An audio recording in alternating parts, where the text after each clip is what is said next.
After seeing this week's movie selection, I'm really glad that Pope Benedict didn't ask Pope Francisco if he wanted to come over for dinner with a nice Chianti. We're talking about two popes on this episode of the Everyman Movie Review.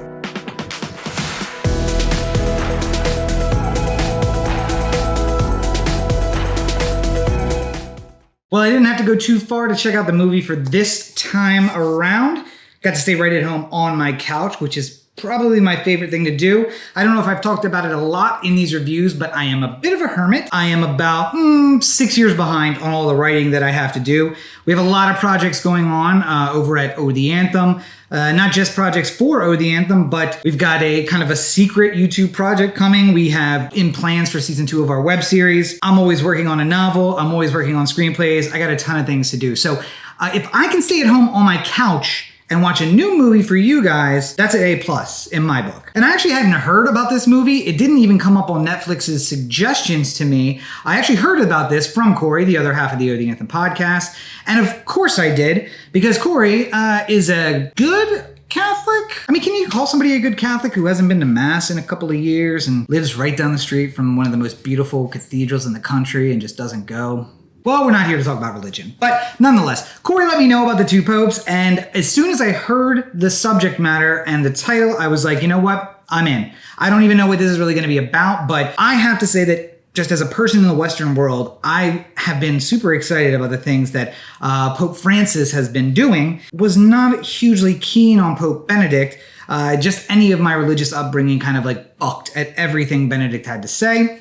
So these two guys are basically polar opposites, and what it would be like for them to have conversation. And it was super weird going into the movie because I really thought it was entirely fictional. Then when it wraps, it shows you movies and home movies and newsreels and images that all of this, most of this at least, actually happened. Most of these meetings between the two of them kind of happened. So it was a little less Fight Club and a little more Frost Nixon, in that maybe the dialogue was kind of assumed and added in, but the meeting actually happened between two real people. You know, I try to make the Everyman Movie Reviews a certain kind of thing. Is this movie enjoyable, and is it for everybody, and most importantly, is it for you? And I'm going to say off the bat, with kind of spoiling the ending of this review, this movie is not going to be for everyone. Most of the movie is a conversation between two old guys about issues involving the church. Now, that's kind of wheelhouse for me. Corey and I started our podcast because of people's suggestions from years before about taking our conversations about news and politics and religion, recording them, and letting everybody hear them. So listening to other guys, older and wiser guys, talk about their religion and their views on the world is just kind of what I would be into. And you may not be into that. But if you are, oh boy, do I have a podcast for you.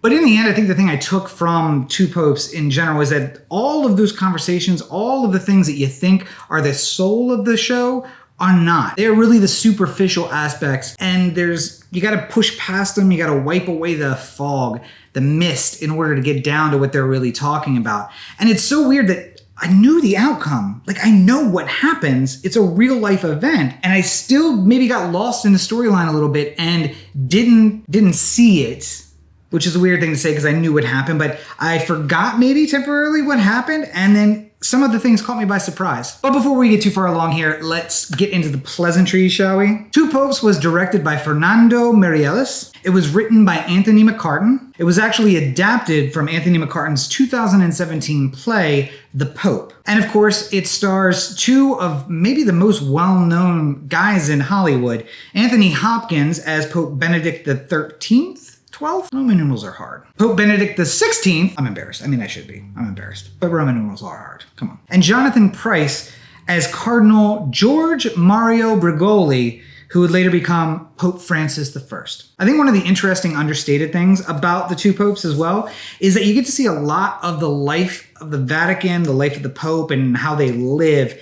And I don't want you to miss that. Make sure you're paying attention, because these guys who preach piety, the ones who are talking about, the role of giving and how it's much better than receiving, receive an awful lot. They got a lot of big houses, they got a lot of impressive things, and I mean, it's done in such an understated way. Like, they never point out any of these things. I mean, Benedict is shown to be kind of like a little out of touch, where Francis is not. Again, if you've been paying attention to the news at all, this is something you know. It's never really harped on that, hey, at the end of this room is a throne made out of gold, which is at what? $8,000 an ounce. So $8,000 times, I don't know, 400 pounds is a lot of money. Another thing is how casually they just walk through areas that people wait their whole lives to see. Like, it's like, this is just a room that I like to go to sometimes. It's weird. I've actually never been in this room, and I only come here with other people, not by myself. And it's like, oh, well, that guy over there, that tourist, he's been on a list for 9 years to come see this room because it's that important to him. It's that special. But to you, it's just a room. Who cares? It blows me away, and it's so understated that, I mean, I think that is one of the most fantastic things about the movie. And I have to say, far and away, the performance of the two actors, Anthony Hopkins as Pope Benedict. I haven't seen Pope Benedict in several years, and obviously that's probably intentional. It's one of those things where I know I've seen Pope Francis. I know that Jonathan Pryce is not Pope Francis, but I'd forgotten kind of what Pope Benedict looked like. And I started to forget a little bit more that Anthony Hopkins wasn't Pope Benedict. I can't remember if Pope Benedict had the eye thing or if that's just Anthony Hopkins and I can't remember if that's him or if he's putting it on. Nonetheless, he did an amazing job as these two, like this dichotomy of two guys, and they played off each other perfectly. It was just an amazing performance, and I think that they brought the best out of each other. It wasn't just each man giving a good performance. It was a give and take, almost like an improv troupe, that they're giving each other things, and so long as they just keep the narrative moving forward, then it's a good thing. And that's kind of how it felt. That I know they weren't making it up. I know they were written lines. I know that everything there was presented and it was probably on a page at some point, but it didn't feel that way. And that can be very important. Now, it's hard to say what is a spoiler and what is not when a story is so big in the news, but I do want to talk about a couple of things that might spoil the movie for people. So if you don't want to get the spoilers, skip down to the second time. It's not going to be too far in the future on this one, but in any event, spoilers are going to start right now. So I wasn't sure whether or not they were going to cover the whole church molestation scandal thing. And I don't know that they handled it in the way that I would like. With the muting and the discussion and the kind of glossing over, I don't know if Francis had reacted the way that he reacts in the movie. I hope that he did. I'd like to think that he did because of his personality, at least as we see it in film or in like news. I did like the aspect that it was confession and that he was confessing his sins, and Benedict saw this as a sin, that him moving around priests the way that he did was not something that God would be proud of. And even though it's not one of the listed sins, that this is something he needed penance for. But I don't know that it's felt a little glossed over. This is the biggest thing to happen in the Catholic Church in a generation, and it felt a little glossed over. Now, of course, Benedict was dealing with the bank scandal and like a whole lot of other things. So maybe to him it wasn't a big scandal, and maybe that's why it felt a little glossed over. He also didn't confess anything involving the bank scandal, which I think is very weird. They kind of focused on it, but then didn't focus on it. It just felt like a little lost. I loved everything about that scene, just the way that the Pope needs forgiveness too. He's just a man, but that he wouldn't ask forgiveness for things which were justified, and then we didn't hear his confession about the other things. We kind of had to fill in the gaps in our own mind. And I wasn't a huge fan of that. And I guess I don't know enough about Benedict to know how much we were being played up of that like difference between Bergoglio and Benedict. Bergoglio sends the aide out for pizza, and Benedict, he isn't put off by it, but it's certainly not what he wants to eat. But then once it's there, he like gets into it and he talks about how good it is and like, acts like he hasn't had pizza in years. I can't imagine that is true either. But it did show a difference between the guy who just got to the Vatican yesterday, but he knew where the good pizza place was, and Benedict, who lived there, didn't. And again, artistic license, so you never know what the difference is between reality and kind of how they show it in the film. But the whole choosing of the cardinal, College of Cardinals that decides there at the beginning of the movie, and then a repeat of that later in the movie, and specifically when Bergoglio is getting dressed up to be Pope Francis and be presented as Pope Francis the first time, and he like pushes off all the regalia and the shoes and the everything. Again, the problem is I want it to be like that. And I don't know if that compromises me seeing it for what it really is, which is just them tugging at my heartstrings. But I really wanted it to be like that. That he comes out, he addresses the crowd in Italian, he addresses the TVs in Spanish because he knows people at home are watching, and in English to a lot of the world. There's so many good things about how they present Francis. I want to say that I hope all those things are good as well. I mean, also, I don't know if this entire story is made up. I mean, I know that they met. I know there was discussions. The whole aspect of Benedict saying, I wanted to get you out of the race before I, stepped down so that it wouldn't be you, and now I've changed my mind. And that whole thing seems very convenient to the storyline. I don't know if that was absolutely made up or not. But I mean, again, I think my hope is that it goes one way and that it kind of skews my mentality, and that's probably not good. I mean, I think the good news is, though, we ended at a place that made a lot of sense. It's two guys watching a soccer game, and eventually Argentina will meet Germany again, right? So, Two Popes 2. Two Pope, Too Furious? I feel like there's some kind of sequel that could be made out of this. Well, before I go too off the rails, let's bring everybody back in so we can wrap this thing up and get to the end of the show. Everybody's coming back right now. I mean, overall, I think the thing that attracted me to this more than anything else is that I could watch it at home on my couch. That maybe that's too simple, maybe not, I don't know. But I love that we now can get great film right at home. Roma came right into my house and I could watch it from my couch. Two Popes, same thing. Marriage Story, which I started but haven't finished, came into my room. That's fantastic. And there's something good about going to the theater. I will always love that experience. But there's also something about it being a long week and me not wanting to continue the day and go and have to do the whole nine, and just be able to go home and to kick my shoes off and watch really good film and it not be a repeat. We've forever been able to watch things on video or watch streaming, even at the start of streaming, but it was never something new. It was always something, that was a repeat of what had been in the theater, or it was the thing that was never going to get to the theater. And to have this where, it's something so amazing and so well done, and it came straight into my living room, we are living in a very special time. And I'm looking forward to everything that has to come from this. But as to the Two Popes, let's kind of go through our questions, shall we? I mean,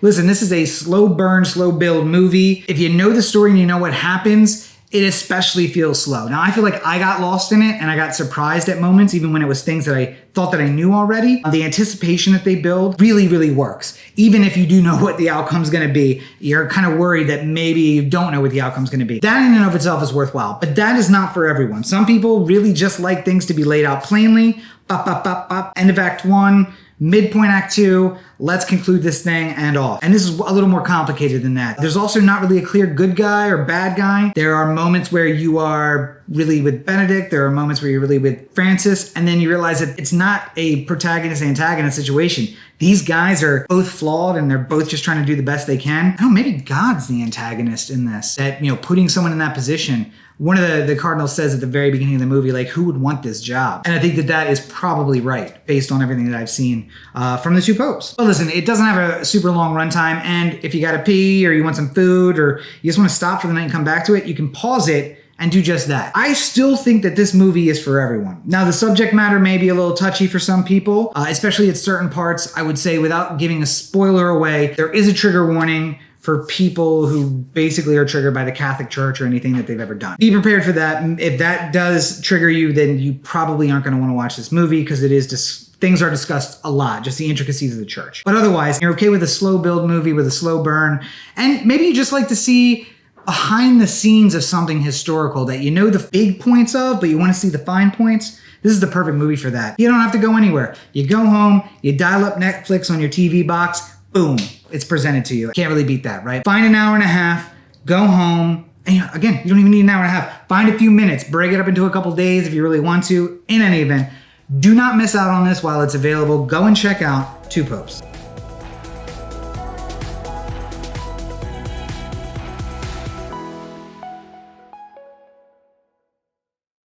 Well, there you have it. Another episode of the Everyman Movie Reviews in the books. I want to thank everyone for joining me, as you always do.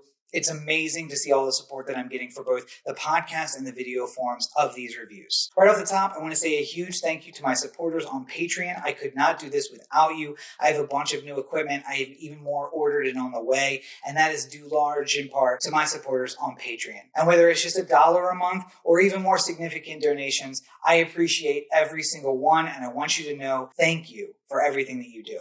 Also, the moral support. I get a lot of moral support and messages from people on Patreon, and I really couldn't continue to do everything I do without you. If you want to become one of my patrons, it's super easy. Go on over to patreon.com, that's patreon.com/Robert N. Cheek, and you can support all of the stuff that I'm doing. The Everyman Movie reviews, the Rob Explains Everything videos, and I got a whole bunch of other stuff coming very shortly, so you're not going to want to miss any of that. And if you want to be a part of it, the books, the videos, the screenplays, everything, go on over to patreon.com/Robert N. Cheek and become a supporter. You can, of course, now find Everyman Movie Reviews on social media. We have a Facebook page and a Twitter and an Instagram. Find us on Instagram at Everyman Movie Reviews. Find us on Twitter at Everyman Movie and on Facebook at Everyman Movie Reviews. You can find me and my personal accounts at Robert N. Cheek on all your social networks. That's going to be Twitter, Instagram, Facebook, everywhere at Robert N. Cheek. You can find these videos and more on my YouTube channel, youtube.com/Rob Cheek. If you can't get enough of me, well, I do a weekly podcast with my buddy Corey.